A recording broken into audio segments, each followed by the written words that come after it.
सभी साथियों को नमस्कार। एजुकेशन स्पेशल यूट्यूब चैनल के माध्यम से आपको सभी बंधुओं का बहुत बहुत स्वागत है, अभिनंदन है। जैसा कि सभी साथी जानते हैं, एजुकेशन स्पेशल यूट्यूब चैनल के माध्यम से शिक्षकों के उच्च पद प्रभार प्रक्रिया से जुड़ी हुई महत्वपूर्ण अपडेट आप तक पहुंचाने का प्रयास किया जाता है। आज फिर उच्च पद प्रभार प्रक्रिया से जुड़ी हुई एक महत्वपूर्ण अपडेट आई है जो मैं आपके लिए लेकर आया हूं। पूरी जानकारी यहाँ पर बताने का प्रयास करूंगा। इससे पहले यदि आप चैनल पर नए हैं और आपने चैनल को सब्सक्राइब नहीं किया है तो प्लीज़ आप चैनल को सब्सक्राइब कर लें और बेल आइकन को प्रेस कर लें ताकि आने वाले वीडियो के नोटिफिकेशन आपको मिलते रहेंगे। साथियों, एक अपडेट जो उच्च पद प्रभार से जुड़ी हुई आई है वो मैं आपको बता देता हूँ। इसमें लिखा है, समस्त संवर्गों की ग्रेडेशन लिस्ट जारी करने के संबंध में संयुक्त संचालकों को समय सीमा दी गई है। यानी कि जितनी भी ग्रेडेशन लिस्ट हैं उसके संबंध में जितने भी जेडीज हैं, संयुक्त संचालक हैं, उनको समय सीमा दे दी गई है। अतः सभी जिला शिक्षा अधिकारी संयुक्त संचालकों को सपोर्ट करें, जो जानकारी इत्यादि उन्हें चाहिए तत्काल भिजवाना सुनिश्चित करें। इसमें यदि कोई दिक्कत है तो संयुक्त संचालक की टीम या संचालनालय से मार्गदर्शन प्राप्त कर सकते हैं। यानी उच्च पद प्रभार की प्रक्रिया में कहीं कोई दिक्कत आती है तो लोक शिक्षण संचालनालय की जो टीम है वहां से आप संपर्क कर सकते हैं। अगला बिंदु इसमें एक और है, जिसके नाम, ये सबसे महत्वपूर्ण पॉइंट है जिसके ऊपर जोर दिया गया है और उस बात को बताया गया है। इसमें लिखा है, जिसके नाम ग्रेडेशन लिस्ट में छूटे हैं उनके संबंध में माननीय न्यायालय का कहना है। अब न्यायालय का क्या कहना है कि पहले ग्रेडेशन में इनका नाम शामिल करें। दिनांक 23 अक्टूबर 2023 के पत्र द्वारा ग्रेडेशन लिस्ट के लिए समय सीमा दी गई थी, लेकिन अभी ये काम बहुत पीछे है। ये काम गति से करना है, किंतु यह भी देखा जाए कि काम में कोई गलती न हो, यानी कि काम में किसी भी प्रकार की गलती न हो, ऐसे निर्देश माननीय न्यायालय द्वारा दिए गए हैं। लेकिन उन्होंने कहा कि न्यायालय ने कहा कि छूटे हुए सभी का नाम शामिल कर लिया जाए तथा उन्हें उच्च पद प्रभार के लिए काउंसलिंग में कंसीडर करने के बाद ही, यानी कि उनको काउंसलिंग में कंसीडर करना है, जो पहले से काउंसलिंग की है उसके आदेश निकल पाएंगे। ये महत्वपूर्ण बिंदु जो सामने निकल कर आ रहा है। मेरे पास बहुत सारे शिक्षक साथियों के कमेंट आ रहे थे कि सर माध्यमिक शिक्षकों के आदेश कब आएंगे, प्राथमिक शिक्षकों के आदेश कब आएंगे और उच्च माध्यमिक शिक्षकों के आदेश कब आएंगे।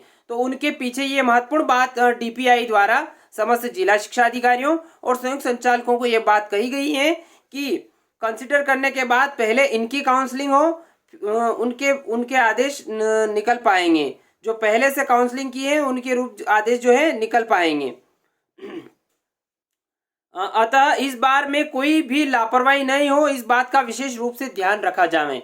यानी कि लोक शिक्षण संचालनालय से सभी संयुक्त संचालकों को कहा है कि किसी भी प्रकार की लापरवाही उत्पन्न न हो। फिर उन्होंने कहा है, अतः एक एक व्यक्ति की ठीक ढंग से ग्रेडेशन लिस्ट तैयार हो, यानी कि पूरा ग्रेडेशन लिस्ट का काम व्यवस्थित हो। हाई स्कूल हायर सेकेंडरी के प्राचार्य की अंतरिम ग्रेडेशन लिस्ट जारी की गई है, जिसमें हर एक प्राचार्य हाई स्कूल हायर सेकेंडरी से लिख कर लेना है कि इससे उन्हें कोई आपत्ति नहीं है। यानी कि सभी से अनापत्ति प्रमाण पत्र लेना है और रिकॉर्ड रखना है। अगर आपत्ति है तो उसका प्रमाणीकरण लें और जांच कर उसमें सुधार करें।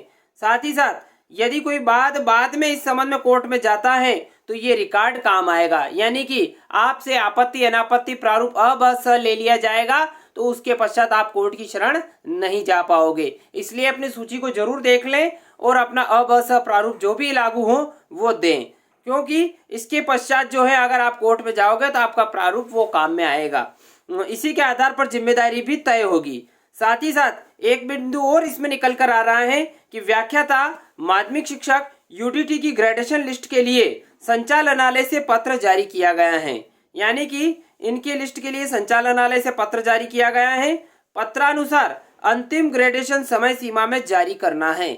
जो फाइनल ग्रेडेशन लिस्ट है वो अंतिम समय सीमा में जारी करना है। उसके लिए भी ऊपर बताए गए अनुसार कार्रवाई करना है। साथ ही साथ ये बात भी उन्होंने कही है कि शिविर लगाकर ग्रेडेशन लिस्ट को 100% सही करना है। कैसे भी करके जो सूचियां हैं उसको 100% काम सही करना है। एक भी व्यक्ति इसमें छूटना नहीं चाहिए और यह भी आपको सुनिश्चित करना है।